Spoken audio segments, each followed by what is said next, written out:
The dashboard lights flickered once, twice, then died, plunging Leo's car into a sudden, unsettling silence. The engine, moments ago a steady hum, now offered only a tired cough before falling completely still.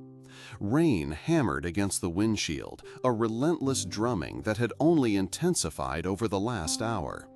Outside, the world was a blur of dark trees and the distant, indistinct glow of city lights miles away. Most people, stranded on a desolate road with a dead car and a storm raging, would feel a jolt of panic, a rising tide of frustration. They might curse the timing, the weather, their bad luck. But Leo? He simply exhaled slowly, reached for his phone, and began dialing. No frantic movements, no sharp words, just a quiet, methodical response. He already knew, with a calm certainty, exactly what to do next. He had prepared for this moment, not with dread, but with a quiet, persistent foresight. What was it that allowed Leo to remain so composed when most would be swept away by anxiety? It wasn't apathy or a lack of understanding of his predicament. It was a practice known to the ancient Stoics as premeditatio malorum, the premeditation of evils.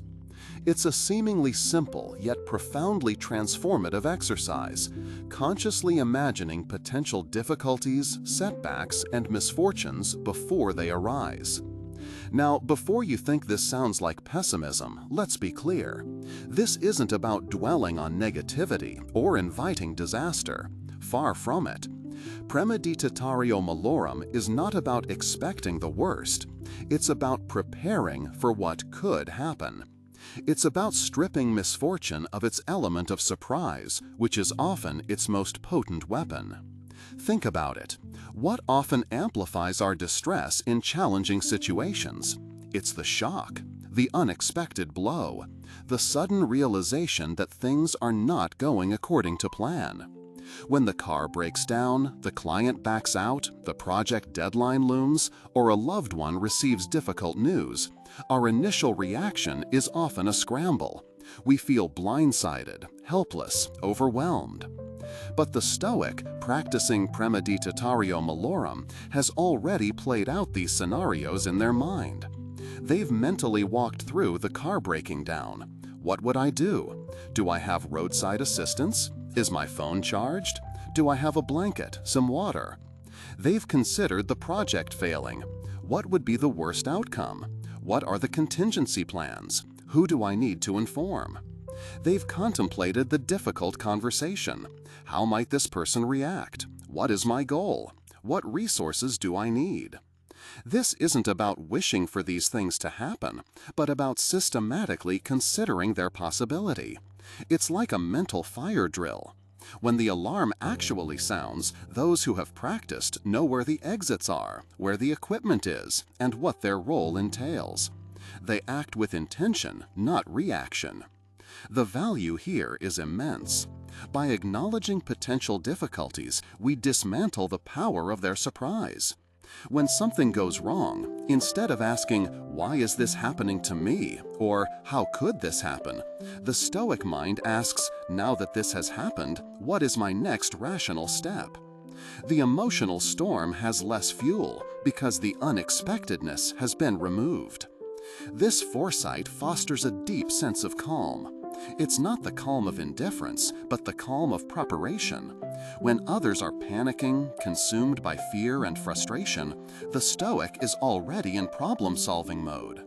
Their mind isn't racing with what-ifs about the past, but with what-nows for the present. Consider the practical implications in daily life. You're about to give a presentation. Most people focus only on the best-case scenario. The Stoic, however, might briefly consider, what if my slides don't work? What if someone asks a question I can't answer? What if I forget my lines? By thinking through these what-ifs, they might prepare notes, have a backup plan for their tech, or mentally rehearse a graceful way to admit they don't know something but will find out. When a glitch inevitably occurs, they don't collapse, they adapt. It's a subtle but profound shift in perspective. It moves us from a reactive stance to a proactive one. It doesn't eliminate adversity, but it changes our relationship with it. We no longer see ourselves as passive victims of fate, but as active agents capable of navigating its unpredictable currents. This practice isn't about conjuring fear. It's about cultivating courage and resilience.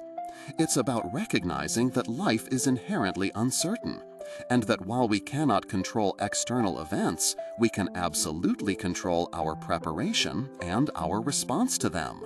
So, the next time you find yourself facing a moment of potential uncertainty, or simply before embarking on a new venture, take a moment. Engage in a brief, gentle exercise of premeditatio, not to scare yourself, but to empower yourself. Ask, what could go wrong here? And if it did, what would be my calm, rational response? By doing so, you cultivate a powerful inner fortress.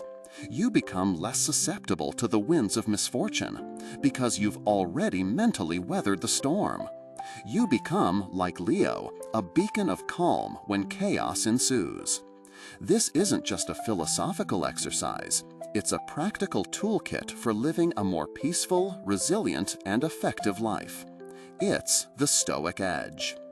I invite you to ponder how applying this ancient wisdom might transform your own daily experiences. Have you ever consciously prepared for a potential difficulty and found it helped you navigate a real one? Share your thoughts and insights in the comments below. If you found value in this conversation, consider subscribing or following for more reflections on timeless wisdom for modern living. Until next time, stay calm, stay prepared, and cultivate your inner resilience.